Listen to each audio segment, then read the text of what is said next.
ॐ नमः सिद्धेभ्यः। ॐ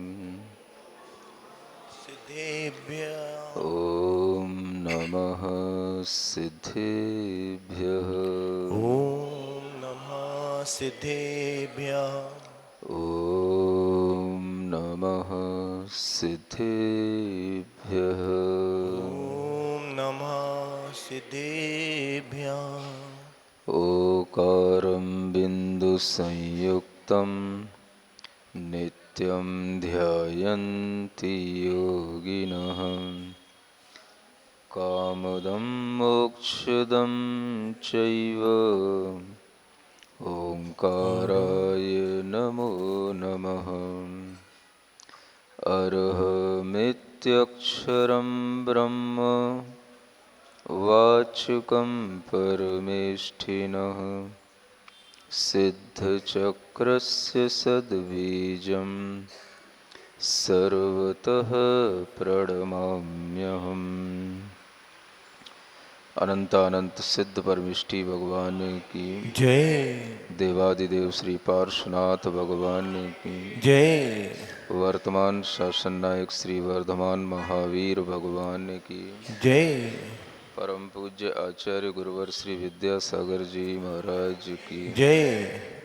परम पूज्य अरिहम ध्यान युग प्रणेता पुरुष प्रणम सागर जी महाराज के जय। समस्त मुनि संघ के जय। आचार्य सोमदेव सूरी विरचित नीति वाक्यामृत नाम के इस ग्रंथराज में गृहस्थ आदि आश्रमों का वर्णन करने के उपरांत जिस राज्य की हमने चर्चा की थी वह राज्य कुछ और नहीं, यही धरती है जिस धरती पर हम और आप बैठे हैं। और इस धरती पर जो प्रजा यहाँ पर पलती और पोषण को प्राप्त होती है उस प्रजायुक्त धरती को ही राज्य कहा जाता है। उस राज्य में क्या क्या होना चाहिए और उस धरती के इन संतानों के लिए भी कौन कौन से गुणों की प्राप्ति होनी चाहिए, इसका दिग्दर्शन आगे के कुछ सूत्रों में किया जा रहा है। सामने थोड़ा बंद कर दिया करो ना, इतना ट्रैफिक की आवाज आती है। राज्यस्य मूलम क्रमो विक्रमश्च। राज्य का जो मूल है वह क्रम और विक्रम कहा गया है। ये शब्द यहाँ कुछ अलग अर्थ में है। क्रम का मतलब यहाँ पर एक कुल परंपरा से, कुल क्रम से आया हुआ सदाचार है। और विक्रम का मतलब यहाँ पर जो हम अपने पास में अनेक तरह की धन संपदा आदि को रखते हैं उसको यहाँ पर लिया गया है। राजा के लिए भी और प्रजा के लिए भी ये दोनों तरह की चीज़ें अनिवार्य होती हैं। उसी का वर्णन आगे करते हुए कहते हैं कि राज्य की यदि वृद्धि करना है, राज्य को सुरक्षित बनाना है और उसको स्थायी बनाने का उपाय करना है तो उसे क्रम और विक्रम इन दोनों का पालन करना है और इन दोनों ही गुणों को अपने पास में रखना है।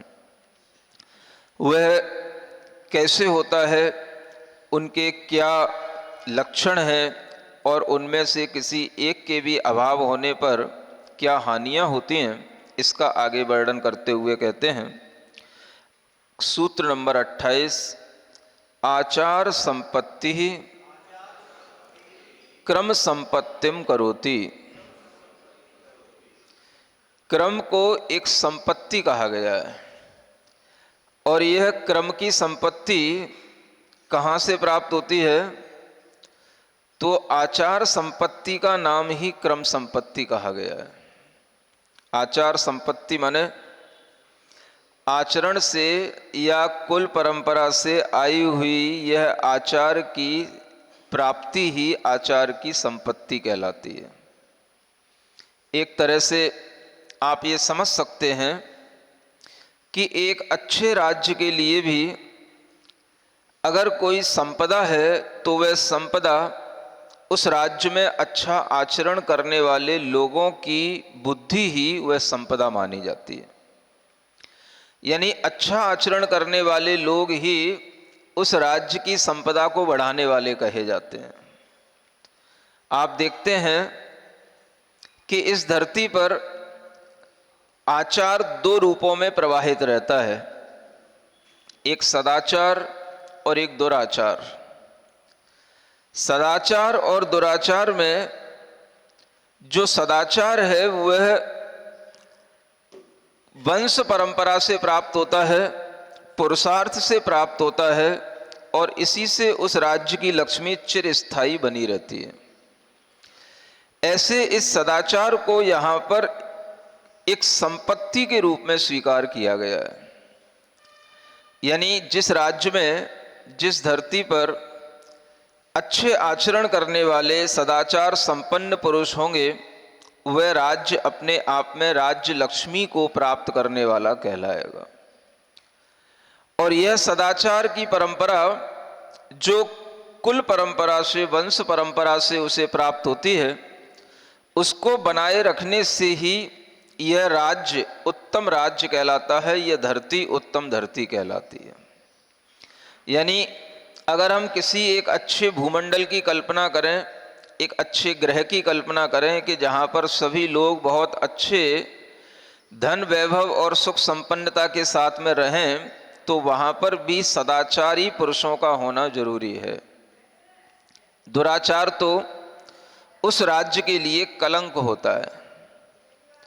लेकिन इस कलिकाल में आप देखते हैं कि सदाचार के साथ साथ दुराचार की उत्पत्ति भी उसी के समानांतर ढंग से होती चली जाती है। और जहाँ पर सदाचार पलते हैं वहीं पर दुराचारियों के भी अपने अपने ठिकाने बनते हैं, अपने अपने ग्रुप बनते हैं और उनकी भी अपनी अपने ढंग से उन्नति होती चली जाती है। लोगों ने अपने जीवन की उन्नति के लिए दोनों तरह के पहलुओं को अपना रखा है। कोई लोग सदाचार के मार्ग को अपनाते हैं तो कोई लोग दुराचार के मार्ग को भी अपना लेते हैं। आप देख सकते हैं अपने चारों ओर आंख उठा करके कि हर शहर में, हर गांव में, हर बड़ी जगहों पर कुछ ऐसे लोग हुआ करते हैं जो दुराचार के माध्यम से ही अपना प्रभाव दिखाते हैं और उस दुराचरण के माध्यम से ही लोगों में अपनी शान दिखाते हैं और लोगों को अपने अधिकार में रख कर के ही उन लोगों से तरह तरह से अपना मतलब सिद्ध करवाते हैं। और इस तरह की जब परंपराएं आगे बढ़ने लग जाती हैं तो ये धरती के लिए, उस राज्य के लिए कलंक कहलाती हैं। लेकिन यह कलिकाल का एक प्रभाव है कि ऐसे कलंकित जीवन जीने वालों को भी यहाँ पर प्रश्रय मिलता है और उनकी भी वृद्धि होती रहती है। आप देखते हैं ऐसे अनेक घटनाएं हमारे सामने आती रहती हैं। उन घटनाओं में हो सकता है कि थोड़ा सा यह मध्य प्रदेश सुरक्षित हो, थोड़ा यहाँ पर कम कहना चाहिए, एक तरह से दुर्गुणों से संपन्न लोगों का राज हो, ऐसा हो सकता है। लेकिन आसपास के इलाकों में आप देखेंगे तो आपको ये बहुत अच्छे ढंग से देखने को मिलेगा कि बहुत बड़े बड़े लोग जो अनेक अनेक तरह के हत्याकांडों में और अनेक अनेक तरह के ऐसे संगीन अपराधों में फंसे हुए रहते हैं, वे लोग भी उच्च पदों पर पदस्थ हो जाते हैं। और ये बात आपको सर्वत्र देखने को मिल सकती है। इस बात की चिंता हर एक सज्जन पुरुष को होना चाहिए कि जो लोग अपराधी हैं उन्हें उच्च पद क्यों प्राप्त हो जाते हैं। अगर ये एक चिंता का विषय बने तो हम एक अच्छे राज्य की कल्पना कर सकते हैं। जो व्यक्ति किसी भी तरह का अपने जीवन में अपराध कर लिया है, उस अपराधी को कभी भी उच्च पद नहीं दिए जाते। खास तौर से ऐसे पद जिन पर पहुंचकर के वह एक राजा की तरह प्रजा पर हुकूमत चलाते हैं, चाहे वो विधायक के पद हों, चाहे सांसदों के पद हों, चाहे किन्हीं मंत्रियों के पद हों, उन पदों पर पहुंचने के बाद में अगर किसी के जीवन में किसी भी तरह की कोई भी कलंकता लगी हुई है तो वह उस पद पर भी पहुंचने के बाद में उस पद के लिए वो कलंकित करने वाले होते हैं। एक सीधी न्याय व्यवस्था को अगर हम यहाँ देखें तो राज्य की वृद्धि के लिए यहाँ पर कहा गया है कि क्रम संपत्ति आचार संपत्ति को बनाए रखती है, और इसी क्रम परंपरा को आचार परंपरा कहा गया है, और इसी के माध्यम से यह जीवन सभी लोगों का अच्छे ढंग से चलता है। जब आप देखते हैं कि लोग इस परंपरा का उल्लंघन करते हैं तो उनका साथ देने वाले भी बहुत सारे लोग होते हैं, और उसी के कारण से वो लोग वृद्धि को प्राप्त होते रहते हैं। और इस तरह का माहौल दुनिया में हर समय पर बना ही रहा है और बना ही रहता है। अपने देश में भी रहता है और विदेश में भी रहता है। बड़े बड़े डॉन कहे जाने वाले लोग दुनिया में कुख्यात भले ही हों, लेकिन वो विख्यात होने की श्रेणी में ही आते हैं। और लोग जो है इस तरह के कुख्यात होने के मार्ग पर भी चलने का अपना मन बना लेते हैं। ये अपने लिए सोचने की बात है कि इस सभ्य समाज के अंदर लोग इस कुख्यात मार्ग पर भी प्रसिद्धि प्राप्त करने का मन बना लेते हैं।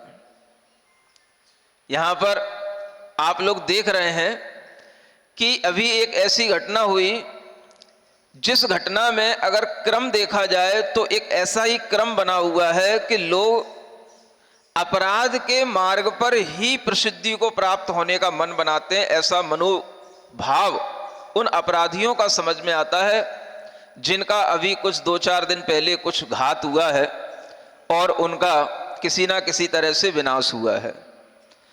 लेकिन बात यह है समझने की कि उन्होंने भी उसी मार्ग को अपनाया जो कुख्यात होने का मार्ग है, जो दुराचार का मार्ग है, और उनका विनाश करने वाले जो लोग हैं वो भी उसी मार्ग को अपनाए हैं जो उनका विनाश करने के लिए तत्पर हुए हैं।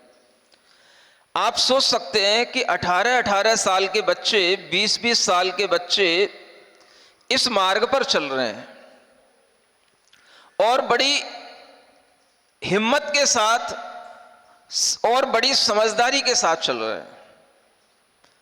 जब हम तिहाड़ जेल में गए थे, सुन रहे हो? तिहाड़ जेल में किस लिए गए होंगे तो आप समझते हो ना। तिहाड़ जेल में दिल्ली में गए थे, जो दुनिया की सबसे बड़ी जेल मानी जाती है, और उस जेल में अलग अलग सेल बनी हुई हैं, अलग अलग उस जेल के नंबर हैं, और उनमें अलग अलग तरह के अपराधी होते हैं, है ना। उस अपराध विज्ञान को जानने के लिए आपके सामने दीदी आ गई हैं, उनसे आप अच्छे ढंग से समझ लेना। ये भी उस समय पर वहां होंगी, और उस समय पर हमने देखा कि हम एक ऐसी केबिन में भी गए जहां पर सिर्फ 11 साल से लेकर के 20 से 22 साल तक के बच्चे थे, और हम उनके पास में जाकर के बैठे, उनसे मिले, उनके बीच में प्रवचन किया, उनको समझाया, और बाद में हमने उनका इस तरह से थोड़ा सा इंटरेक्शन किया कि वो अपनी मनोभावना को बता सकें। उनमें हमने कई ऐसे बच्चों को देखा जो अपनी 20 से 22 साल की उम्र में 3-3 बार उसी जेल में आ चुके हैं। अपराध करने के बाद में छूट गए, फिर अपराध कर लिए, फिर वही अपराध और फिर वही जेल। और कईयों के लिए तो वहां पर ऐसा सुनने को भी मिला कि हमारा तो ये शौक है, हमें अच्छा लगता है। ये उनकी आदत बन चुकी है। यहां उन्हें पता है कि हम जो सजा काट रहे हैं वो 1-2 साल की सजा होगी, और हम इसके बाद में फिर निकलेंगे तो वही केस करेंगे। ऐसा उनका मादा था। जो मैंने उनसे बात की, ऐसे भी लोग थे उसके अंदर, कि हम फिर जाकर के उनसे बदला लेंगे, और फिर जाकर के जिनको अभी हमें मारना है उनको मारेंगे, और भले ही उससे क्या होगा, हमें फिर से यहां पर जेल मिलेगी, हम यहां पर रह लेंगे, लेकिन हम वो काम जरूर करेंगे। ऐसे जब मानसिकताएं देखने को मिलती हैं, तब समझ में आता है कि ये अपराध की मानसिकता भी बच्चों में जन्म से क्या थोड़े ही बड़े होने के बाद में जन्म लेने लग जाती है। और जब इस तरह की मानसिकता जन्म लेकर के आगे बढ़ती है तो वह जीवन भर उस मानसिकता के ही शिकार रहते हैं। उनको समझा पाना, उनको बदल पाना अपने आप में बहुत कठिन बात हो जाती है। ऐसे लोगों का जीवन क्या, अंत क्या, ये सब विचार करने पर ज्ञात होता है कि जो पूर्व जन्म में किसी ना किसी तरह के इन पाप कर्मों के फल से ऐसी पर्यायों को प्राप्त हुए कि उनकी बुद्धियां हमेशा अपराध जगत में ही आगे बढ़ रही हैं, उन लोगों के लिए किसी भी प्रकार के उपदेश कोई भी कार्य नहीं करते हैं। इसलिए कहा जाता है, एक अच्छे राज्य की कल्पना अगर करना है तो दुराचार को, अपराधों को कम करना पड़ेगा, और जहां पर अपराध कम होंगे वही राज्य सुराज्य कहलाएगा। और वहीं पर यह आचार संपदा उन जीवों में आएगी जो सोचेंगे कि अपराध में अगर हम अपना जीवन आगे बढ़ाते हैं तो इससे कहीं ना कहीं हमारा विनाश होगा, पूरे घर परिवार का विनाश होगा, और इससे किसी के लिए कोई लाभ मिलने वाला नहीं है। ऐसा जब लोगों की मानसिकता में आएगा तभी लोग ये दुराचार और ये अपराध को करना छोड़ पाएंगे। इसलिए कहा जा रहा है, अच्छे राज्य की वृद्धि के लिए आचार संपत्ति का बनाए रखना जरूरी है। ये संपत्ति है, आचार संपत्ति। सुन रहे हो? प्रजा के लिए भी ध्यान देना की जरूरत है और राजा के लिए भी ध्यान देने की जरूरत है। और राजा तो क्या ध्यान देगा अगर वो चाहे भी और प्रजा न चाहे तो ये आचार संपत्ति कैसे बनी रह सकती है? वस्तुतः यह ज्ञान तो प्रजा को ही दिया जाने वाला ज्ञान है, क्योंकि प्रजाओं में जो आचरण अपने अपने कुलों से अच्छा आचरण होता चला आया है, उस आचरण को बनाए रखने का नाम ही आचार संपत्ति कहलाता है। और ये आचार संपत्ति हर समाज के अंदर हुआ करती है, हर धर्म के अंदर हुआ करती है। और अगर वह कहीं पर इसका बिगाड़ भी देखा जाता है तो भी वह सामाजिक रूप से, वैधानिक रूप से वह स्वीकृत नहीं होती है। अभी यहां पर एक गोष्ठी हुई थी और उस गोष्ठी में एक बौद्ध धर्मावलंबी भी आए थे, और जो बौद्ध दर्शन के पाली भाषा के विज्ञाता थे, और वो जब हमारे पास में अलग से बैठे तो हमने उनको थोड़ा सा कुरेदा। पूछा हमने उनसे कि आप जो ये बौद्ध दर्शन का इतना ज्ञान रखते हैं तो क्या आप वास्तव में बौद्ध हैं, या आपने बौद्ध दर्शन का ज्ञान लिया इसलिए आप बौद्ध धर्म की यहाँ पर आकर के अगुवाई कर रहे हैं? तो उन्होंने कहा कि नहीं, मैं बौद्ध नहीं हूं, लेकिन मेरे कुल परंपरा में बौद्ध परंपरा को मानने वाले लोग रहे हैं, और मैंने बौद्ध दर्शन का अध्ययन किया तो मुझे उन क्षेत्रों में जाने को मिलता है, उन लोगों से मेरा परिचय होता है जो बौद्ध परंपरा के लोग हैं, जिन्होंने बुद्ध धर्म को स्वीकार कर लिया है। तो हमने उनसे पूछा, चूंकि हम भी थोड़ा सा दर्शन शास्त्र पढ़ते हैं तो उसमें कुछ शब्द आते हैं, तो हमने उनसे पूछा कि एक कौल संप्रदाय होता है, हमने सुना है, पढ़ा है, और वो बौद्धों का ही एक अंग माना जाता है। तो उनके लिए ये परिचय था, इसलिए वो तुरंत कहने लगे हाँ होता है। और हमें पता है कि उस कौल संप्रदाय में क्या होता है। हमने उनसे पूछा ये कौल संप्रदाय कहाँ है, अभी है? तो कहने लगे आज भी तिब्बत में, उधर भूटान में, तिब्बत में ये कौल संप्रदाय चलता है। और इस कौल संप्रदाय के अंदर क्या होता है, हम आपसे कहें शुद्ध भाषा में तो धर्म के नाम पर सारे दुराचार होते हैं। क्या समझ में आया? इसे आचार्य समंतभद्र महाराज ने अपने समय पर लिख दिया था, शिष्णोदर लिंग पुष्टा, यानी अपनी शिष्ण लिंग उदर को पुष्ट करने के लिए ऐसे धर्म को मानने वाले लोग हैं जो सिर्फ अपने शरीर को, अपनी वासनाओं को पुष्ट करते हैं, और फिर भी धर्म कहलाता है, संप्रदाय कहलाता है। मैंने उनसे पूछ लिया, मैंने कि ये संप्रदाय भी चलता है क्या? तो कहने लगे चलता है। हमने कहा जब ये संप्रदाय में इस तरह की बातें शास्त्र में लिखी हैं तो क्या अभी वर्तमान में वो देखने को मिलती हैं? तो कहने लगे महाराज आप सही कह रहे हो, आज भी उस कौल संप्रदाय के लोग सारे यंत्र का एक संप्रदाय है, वो यांत्रिक लोग जिसको बोलते हैं, तांत्रिक लोग जिसको बोलते हैं, तंत्र मंत्र और यंत्र। तो ये कौल संप्रदाय में सारा वह तांत्रिक काम होता है और उस तांत्रिक काम को करने के लिए वह सारे काम करते हैं। मांस मदिरा का सेवन कोई वर्जित नहीं है और भी उसके आगे परस्त्री सेवन वर्जित नहीं है, दुराचार वर्जित नहीं है, और फिर भी वह एक संप्रदाय के रूप में कहा जाता है और धर्म के रूप में लोग उसकी साधना करते हैं। दुनिया में ऐसे ऐसे लोग हैं और ये बात आप समझ सकते हो कि विदेशों में भी चलती है। और उस कौल संप्रदाय के लोगों में पहले जो कौल संप्रदाय के लोग थे इधर कश्मीर में भी पाए जाते थे, लेकिन उनका वह धर्म अलग तरह का था और बाद में जब वो बौद्ध धर्म की एक संप्रदाय की एक धारा निकली तो उसमें सब तरह के ये दुराचार होते हैं और वह तांत्रिक मांत्रिक होकर के वो अपनी साधना और अपने संप्रदाय को बढ़ाते रहते हैं। आप सोच सकते हैं धर्म के नाम पर भी किस तरह के कृत्य होते हैं।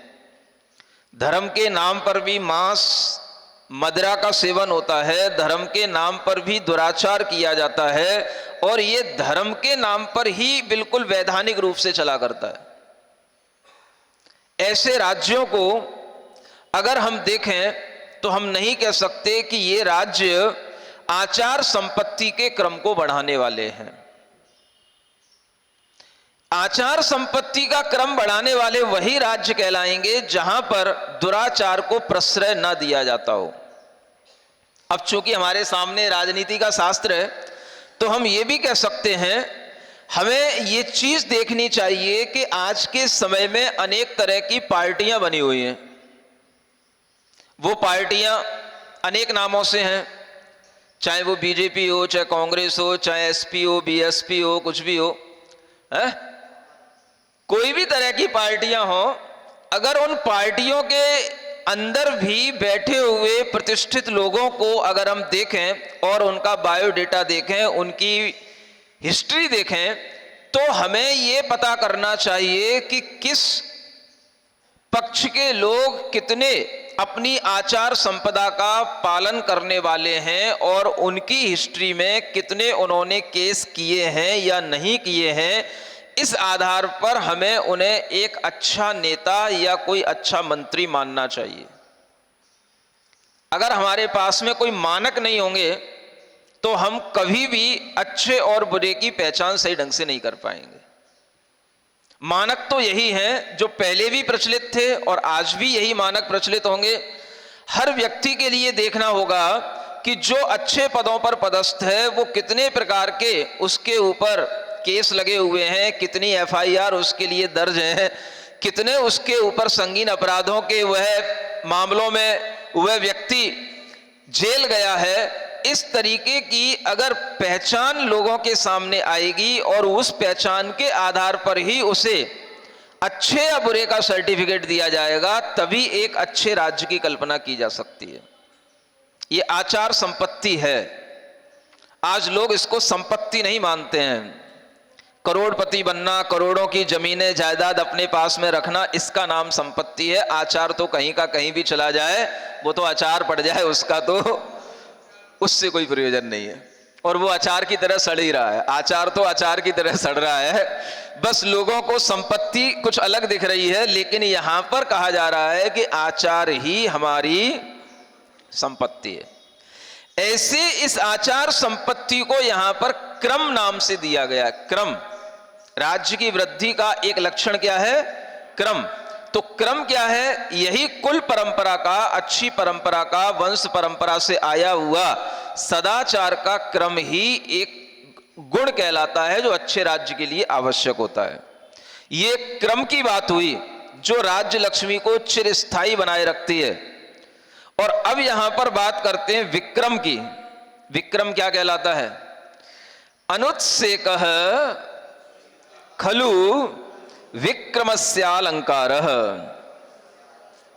यहां पर विक्रम की परिभाषा ना देकर के विक्रम का अलंकार बताया जा रहा है।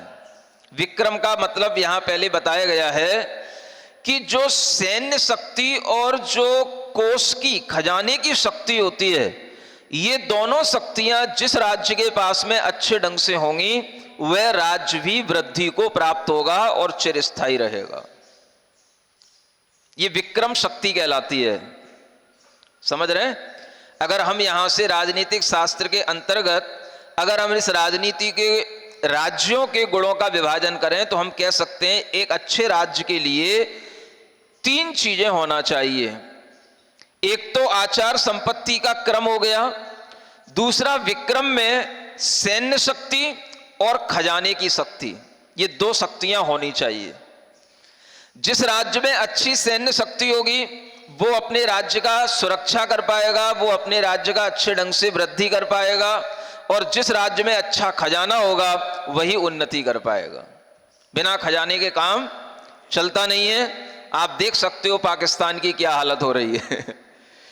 बिना खजाने के कोई भी राष्ट्र उन्नति को प्राप्त नहीं कर सकता, और अच्छी सैन्य शक्ति के लिए भी अगर आपके पास में व्यवस्था होगी तो आप दूसरे के आक्रमण से अपने राज्य की रक्षा कर पाओगे। नहीं तो इस तरह के ये युद्ध जो चल रहे हैं, ये आप देख रहे हो वर्ष हो गया है, 1 वर्ष से ज्यादा निकल चुका है, और यूक्रेन और रूस के युद्ध लगातार चल रहे हैं कि बंद हो गए? अभी भी जारी है। मतलब ये समझ लो 1 साल से ज्यादा हो चुका होगा, 1.5 साल होने वाला होगा, और ये युद्ध लगातार जारी है। किसके बल पर चल रहे हैं ये युद्ध? सैन्य शक्ति के बल पर चल रहे हैं। तो सैन्य शक्ति हमेशा राज्य की रक्षा करने वाली होती है। अब आप देखो कि रूस जैसी बड़ी शक्ति भी उस यूक्रेन को, एक जो छोटा सा देश है, और उसको भी जो है 1.5 वर्ष से लगातार युद्ध होने के उपरांत उसको पूरी तरह से ध्वस्त या परास्त नहीं कर पाया। किसके बल से? सैन्य शक्ति के बल से। तो ये सैन्य शक्ति राज्य की एक बहुत बड़ी शक्ति कही गई है, और सैन्य शक्ति को भी बनाए रखने के लिए खजाने में शक्ति होना चाहिए। क्योंकि हथियार कहां से आएंगे, सैनिक कहां से आएंगे, तो उसके लिए भी कोष अच्छा खासा होना चाहिए। इसलिए एक अच्छे राजा के लिए कहा गया है कि वह सैन्य शक्ति को भी बनाए रखे और खजाने की शक्ति को भी बनाए रखे। लेकिन इन शक्तियों के होते हुए भी उस राज्य का अलंकार इन शक्तियों से नहीं है। अलंकार इन शक्तियों के होने पर भी एक गुण दिया है यहां पर, अनुत्सेक। क्या कहा जाता है? अनुत्सेक। ये तत्वार सूत्र में भी एक गुण आता है। जब उच्च गोत्र के बंध की बात आती है तो उसमें कहा जाता है नीचैर वृत्ति अनुत्सेको। जो अपने से बड़े हैं उनके प्रति विनम्रता का भाव, निम्नता का, नम्र वृत्ति का भाव, और उत्सेक नहीं होना, अनुत्सेक होना, ये जो है एक उच्च गोत्री जीवों का लक्षण माना जाता है। यूं समझ सकते हैं आप। यानी अगर यहां पर यह कहा जा रहा है कि राजा के पास में सब तरह की ये शक्तियां होने पर भी अगर उस राज्य में रहने वाले लोग या राजा लोग दोनों ही अनुत्सेक को धारण करें तो यह उनके पराक्रम को और 4 चांद लगाने वाला हो जाता है। यानी पराक्रम होते हुए भी विनय होना, पराक्रम होते हुए भी अनुत्सेक होना, ये जो है अपने आप में एक अलंकार का काम करता है। और यही वजह है, आप देख सकते हो विश्व के अंदर रूस और यूक्रेन का जो युद्ध हो रहा है उसमें लोग रूस की निंदा कर रहे हैं, क्योंकि वह शक्ति संपन्न होते हुए भी बेवजह दूसरे छोटे देश को दबाने की कोशिश कर रहा है, उसको बिल्कुल मिटाने की कोशिश कर रहा है, उसको अपने हाथ में लेने की कोशिश कर रहा है। ये उसके अंदर का एक उद्रेक का भाव है। ये उच्च पुरुषों का काम नहीं है। उच्च जाति, उच्च गोत्र के जो लोग होंगे उनका कार्य क्या है? शक्ति संपन्न होते हुए भी उत्सेक से रहित होना, अनुत्सेक होना। अब इस विषय में हम देखें तो भारत है, यूक्रेन है, ये ऐसे देश हैं जो शक्ति संपन्न होते हुए भी बिना वजह किसी को परेशान नहीं करते या बिना वजह किसी के ऊपर अपना जो है प्रेशर डाल करके उन्हें अपने कब्जे में नहीं लेते। ये अनुत्सेक गुण के कारण से ही संभव होता है। ये अनुत्सेक ना तो चीन में देखा जा रहा है जो बड़े बड़े राष्ट्र हैं, और ना रूस जैसे देश में देखा जा रहा है। ये अनुत्सेक भारत में देखा जा सकता है कि पराक्रम से सुशोभित होने पर भी, सैन्य शक्ति से संपन्न होने पर भी उत्सेक नहीं होना, उद्रेक नहीं होना कि मैं तुम्हें मिटा डालूंगा, मैं तुम्हें अपने कब्जे में ले लूंगा, मैं सब कुछ कर सकता हूं।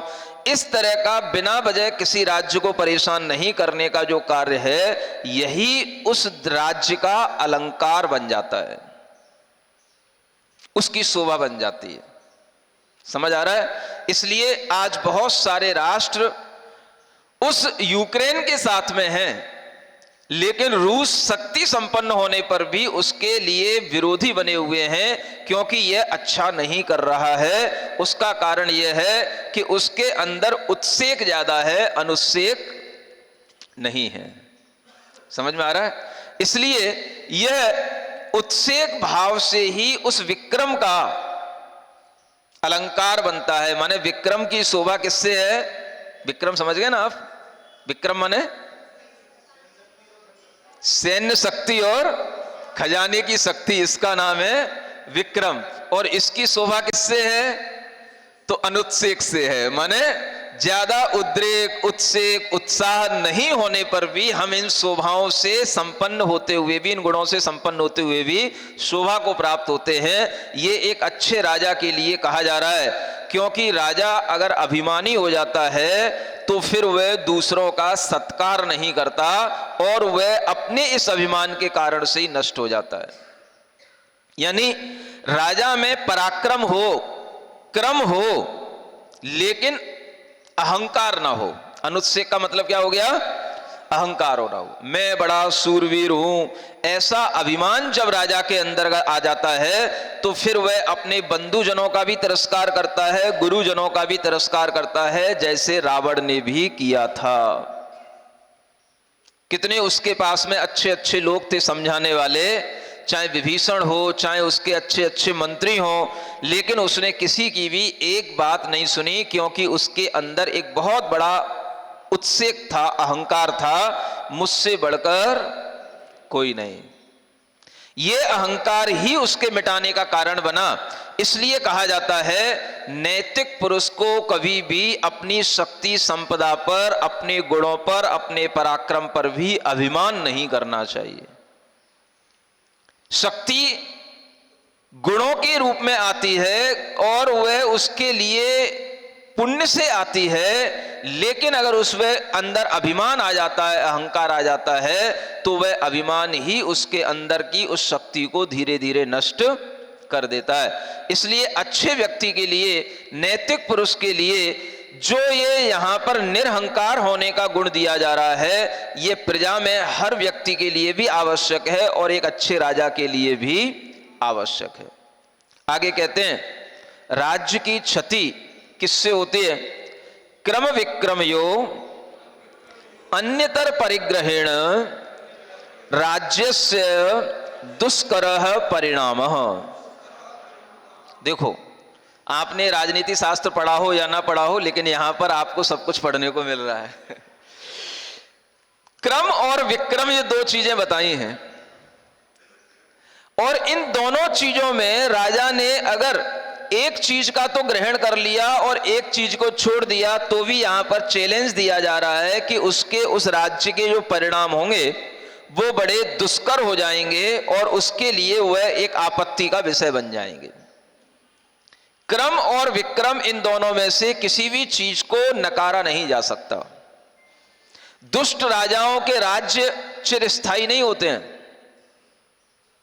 क्योंकि ऐसे भी राजा हुए हैं बड़े बड़े, सद्दाम हुसैन जैसे, जो अपने अपने राज्य में बड़े बड़े आताताई राजा हुए हैं, लेकिन उनकी कोई भी संपत्तियां, उनका कोई भी कुलक्रम चिरस्थायी नहीं रहता।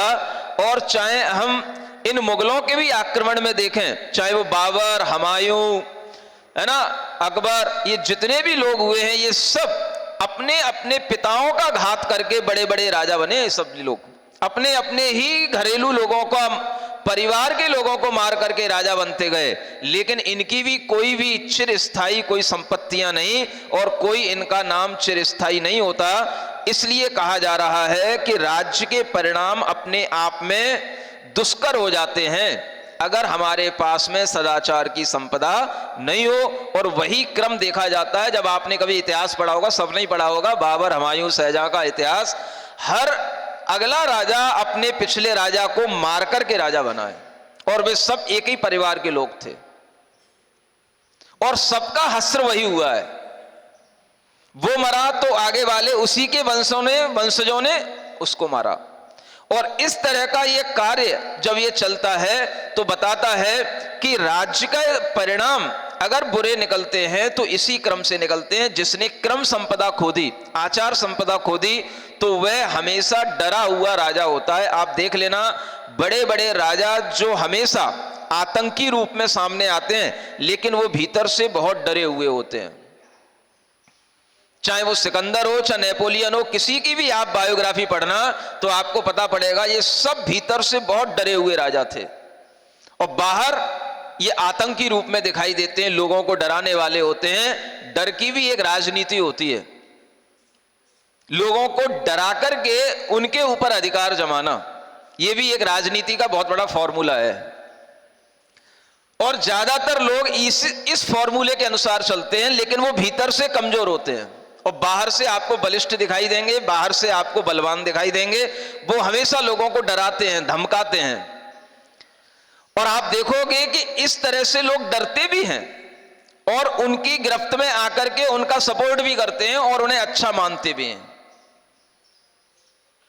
अभी जो केस हुआ है, जिस डॉन का अंत हुआ है, वह डॉन इसी तरह का एक राजा था, और उसने अनेक अपने सामने आए हुए लोगों की हत्या करवाई, लेकिन उस हत्या की दहशत के कारण से ही वह अपने वृद्धि करता चला गया, बढ़ता चला गया, और अपने दुराचार का वह क्रम था वो आज इस तरह से नष्ट हो गया कि उसके बच्चे, पत्नियां, सब कुछ कहीं ना कहीं, कोई जेलों में है, कोई कहीं है। इस तरह से सब बिल्कुल नाश की कगार पर खड़े हुए लोग हैं। तो इनका कोई क्रम नहीं चलता, इनकी कोई वृद्धि नहीं होती, और ये वृद्धि कोई वृद्धि नहीं कहलाती। इसलिए कहा गया है एक अच्छे राज्य की परिकल्पना अच्छी प्रजा के माध्यम से होती है, अच्छे राजा के माध्यम से होती है, और उस राजा के अंदर क्रम और विक्रम दोनों ही होना चाहिए। एक को भी अगर त्याग दिया तो उस राज्य के परिणाम अच्छे नहीं आएंगे, ये यहां पर कहा जा रहा है। और इस तरह से यहां पर फिर कहते हैं क्रम विक्रमयोर अधिष्ठानम बुद्धिमान आहार्य बुद्धिर्वा। कहते हैं कौन सा राजा इस क्रम और विक्रम का अधिष्ठान माने स्थान बन सकता है, तो आगे कहा गया है बुद्धिमान आहार्य बुद्धि को धारण करने वाला।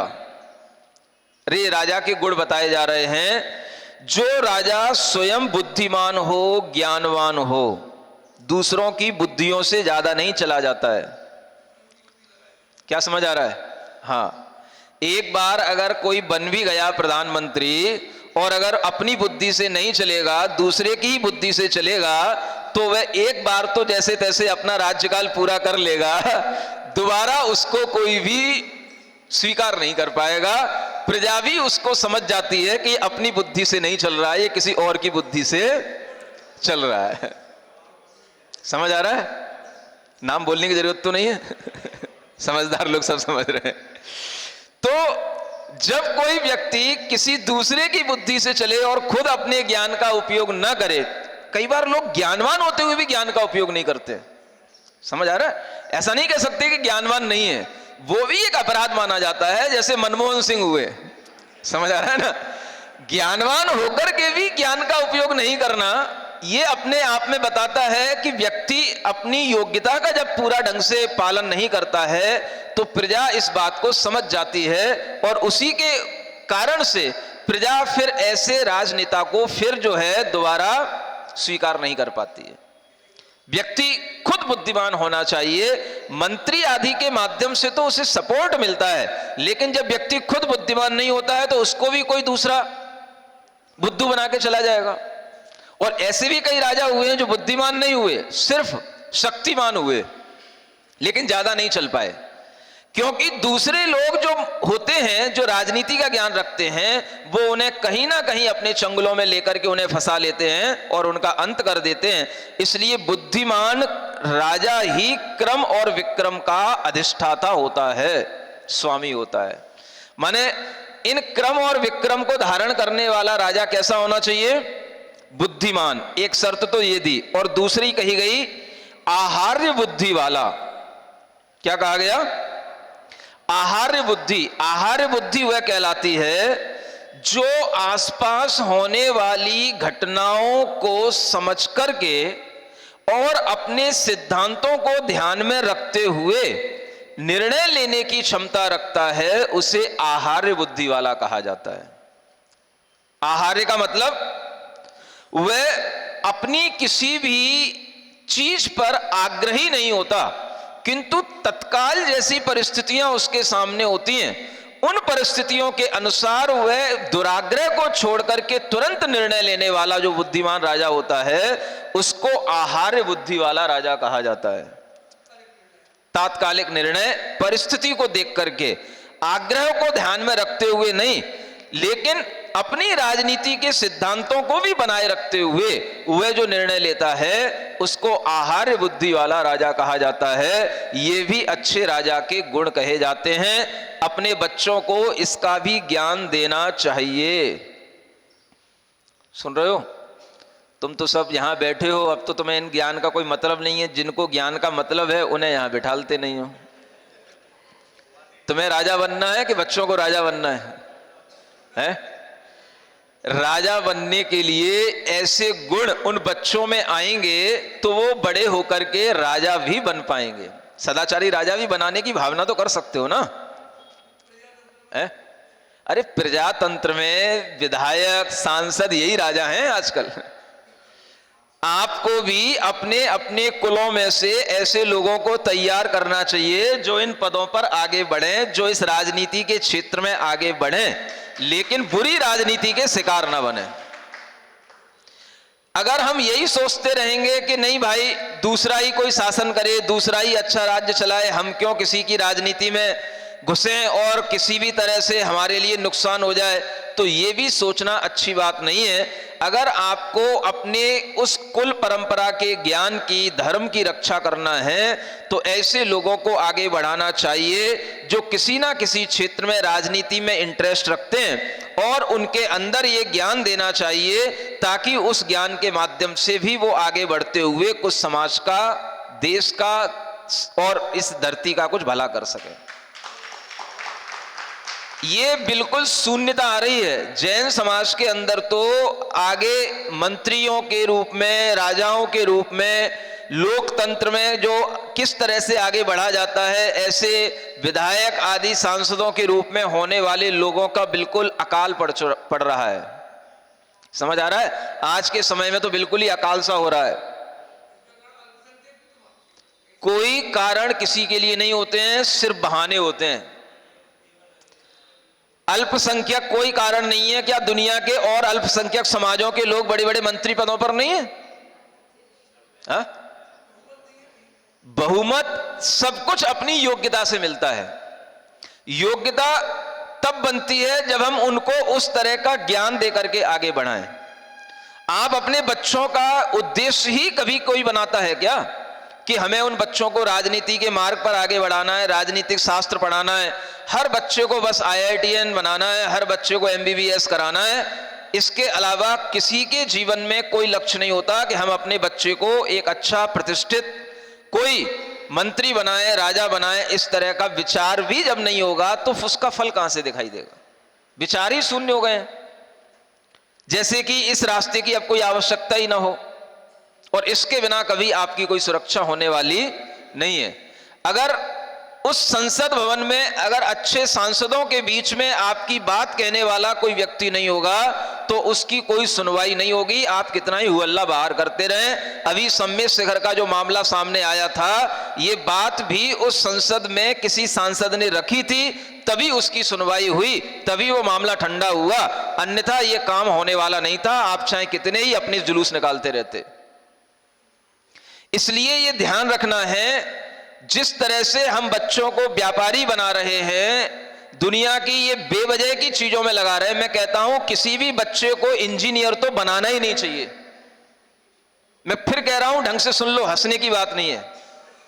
जो माता पिता अपने बेटे को ये IITN बनने की साइड पर ले जा रहे हैं, ये बिल्कुल, क्योंकि इसका कोई भी उद्देश्य नहीं है और इसका कोई भविष्य नहीं है। और लड़कियों के लिए तो ये मार्ग बिल्कुल ही नहीं है, लड़कियों के लिए तो इस रास्ते पर बिल्कुल ही नहीं जाना चाहिए। लड़कों को भी इस रास्ते पर जाने की जरूरत नहीं है, क्योंकि इस रास्ते पर भीड़ के अलावा कुछ नहीं है। एक छोटी सी जॉब में अपनी पूरी जिंदगी निकालने के लिए जो बच्चा तैयार हो जाए, उसका जीना और ना जीना सब बराबर समझता हूं मैं। छोटी छोटी सी जगहों पर या बड़ी भी जगहों पर एक छोटे से हॉल में बैठ करके, स्थानों पर बैठ करके, ऑफिसों में बैठ करके अपनी पूरी जिंदगी निकाल देना कुछ चंद पैसों के लिए और अपने मानवीय जीवन का कोई मूल्य नहीं रखना। कम से कम जैन लोग तो समझदार बने, जो जो कर रहे हैं करने दें। आप अपने बच्चों को ऐसी लाइनों पर चलाएं जिसके माध्यम से कुछ समाज का, देश का भला हो। उन्हें अच्छे शिक्षक बनाएं, वकील बनाएं, उन्हें जजों के पदों पर पहुंचने के लिए प्रेरित करें, उन्हें अच्छी सिविल सर्विसों पर पहुंचने के लिए प्रेरित करें, उन्हें कलेक्टर बनाएं, उन्हें राजनीति के क्षेत्र में आगे बढ़ने के लिए विधायक और सांसद बने की उनके अंदर भावना उत्पन्न करें। और अगर ये सब ना हो सके तो उनसे कहो, बेटा 2-4 एकड़ खेती खरीद ले और अपनी एग्रीकल्चर की लाइन पे आगे बढ़, यही सबसे अच्छी बात है। लेकिन ऐसी कंपनियों की नौकरियां करने का कोई मतलब नहीं है। ये अज्ञानता अगर आपके अंदर से दूर हो जाए तो इस समाज का भला होगा, नहीं तो ये अल्पसंख्यक आज जितनी है, आने वाले 10 साल में इतनी भी अल्पसंख्यक नहीं बचेगी। आपको मेरी बात बुरी लग सकती है, लेकिन इसके परिणाम आगे आकर के आपको बहुत बुरे भुगतने पड़ेंगे। इसलिए मैं कह रहा हूं, आप लोग पागलपन में जी रहे हैं। सबको वही IIT करना, सबको वही इंजीनियरिंग करना, इस लाइन में ही अपने लड़के लड़कियों को झोंकने वाले लोग, मैं कभी समझदार उनको नहीं कह सकता, क्योंकि वो लोग दुनिया में किसी काम के नहीं होते हैं, कोई काम में आने वाले नहीं होते हैं, न घर के, न समाज के, न परिवार के, न धर्म के, न देश के, न मुनि महाराज के, किसी काम के नहीं होते हैं वो लोग। और यही संतति हमारे इस धर्म का नाश कर रही है। इसलिए आप लोग समझने की कोशिश करें, आने वाली पीढ़ियों को इस लाइन पर ना भेजें, इंजीनियरिंग की लाइन पर तो कदापि ना भेजें। भले ही वो एक बार डॉक्टर बन जाएगा तो कुछ काम आएगा, समाज के लिए काम आएगा। डॉक्टरी की लाइन फिर भी ठीक है, लेकिन इस इंजीनियरिंग की लाइन में कोई फायदा नहीं है सिवाय एक लैपटॉप पर जिंदगी निकालने के। समझ में आ रहा है? आप आगे पीछे मत देखो, जिसको बुरा लगे लगने दो, बुरा लगने की कोई चिंता नहीं की जाती है। बात दिमाग में घुसनी चाहिए। जिनके पास अक्ल होती है वो उस चीज को समझते हैं, और जिनके पास केवल भीड़ में दौड़ने की क्षमता होती है वो भीड़ में दौड़ते हैं। और भीड़ में दौड़ करके अलग हटने वाले लोग ही सूरवीर कहलाते हैं। वही वीर वंश की परंपरा के लोग होते हैं जो भीड़ से अलग हट करके काम करें। भीड़ में चलने वाले लोग तो हमें पसंद ही नहीं आते हैं। ये तो मेरी ही अपनी अंतर्गूंज है, कोई भी ना करे जिसे वो काम करो भाई। तो मेरे साथ चलने वाले लोग भी वही होंगे जो इस भीड़ में शामिल ना हो। आज सबसे ज्यादा भीड़ इस इंजीनियरिंग की लाइन में चल रही है, और इस भीड़ से हटकर के जो बच्चे आगे चलेंगे वो देश के और समाज के भविष्य अच्छे बनेंगे। ऐसा विचार आप अपने मन के अंदर रखो, और यही यहां बताया जा रहा है। बच्चे बुद्धिमान बनाओ, आहार्य बुद्धि वाले बनाओ। कैसे बनेंगे, इस सब की आप चर्चा करो, और इसके लिए ये सारा अभी नीति शास्त्र में सब ज्ञान दिए हुए हैं। बुद्धिमत्ता बच्चे की अपनी खुद की होनी चाहिए। बुद्धिमत्ता दूसरे के कहने से नहीं आती है, ट्यूशन और कोचिंगों से नहीं आती है। बुद्धिमत्ता उस व्यक्ति की खुद की होती है। तो वह दूसरों के सपोर्ट से कुछ अपनी बुद्धिमत्ता को बढ़ा लेता है, लेकिन वह होनी खुद के ज्ञान के क्षयोपशम से होनी चाहिए। ऐसी बुद्धिमान व्यक्ति अगर आपके कुलों में हो तो उन्हें अच्छे अच्छे पदों के लिए आगे बढ़ाना चाहिए, जिससे आपके वंश का नाम हो, धर्म का नाम हो। अगर वह किसी कंपनी का बहुत बड़ा मैनेजर भी बन गया, डायरेक्टर भी बन गया, तो भी वह आपके वंश के नाम को बढ़ाने वाला नहीं होगा। वंश का नाम, समाज का नाम तो इन पदों पर आगे बढ़ने से होता है जिनका नाम हमने आपके सामने लिया है। बुद्धिमान है तो उन्हें इस काम में लगाओ, और बुद्धिमान नहीं है तो उन्हें उस भीड़ में जाने दो। चलो अब मैं यूं कह रहा हूं, समझ आ रहा है? जो बुद्धिमान नहीं है भीड़ में जाकर के शामिल हो जाएं, जिनके अंदर सूरवीरता नहीं है वो उस भीड़ में घुसे, जाने दो। लेकिन हर समाज से एक दो तो बुद्धिमान जीव बाहर निकालो। ये खरपतवार कब निकलेगी और ये कब खेती कहां होगी? समझ आ रहा है? मैं कह रहा हूं युवाओं से, जिनके अंदर क्षमता है वो इस क्षमता को आगे निकालें, बढ़ें। हर समाज में एक ना एक युवा जरूर मिलता है जिसमें राजनीति क्षेत्र में आगे जाने की क्षमता होती है। मैं ये बात आगे पीछे भी गांव में कहता हुआ आया हूं, रांची में भी मुझे दिखाई दिए लोग। समझ आ रहा है? इधर जब मैं बरेला, जबलपुर की साइड में था वहां पर भी लोग दिखाई दिए, लेकिन यहां पर भी अगर हम देखेंगे तो यहां पर भी ऐसे लोग होते हैं जो राजनीति के क्षेत्र में अपना अच्छा कैरियर बना सकते हैं, और उन्हें इस विषय में सोचना चाहिए। उनको कोई प्रेरणा नहीं देता, इसलिए उन्हें लगता है कि हमें इस क्षेत्र में जाने का कोई मतलब नहीं है। लेकिन जब प्रेरणा आपको मुनि महाराज दे रहे हो तो फिर आपको दूसरे के बारे में कुछ सोचना ही नहीं चाहिए। समझ आ रहा है? इन चीजों की जरूरत है। इसलिए इन लक्षणों के माध्यम से हम अपनी बुद्धि की पहचान करें, और आगे बुद्धि क्या कहलाती है ये कल बताया जाएगा, अगर यहाँ पर कुछ बुद्धिमान लोग और आकर के सामने बैठेंगे तो। बोलिए महावीर भगवान की।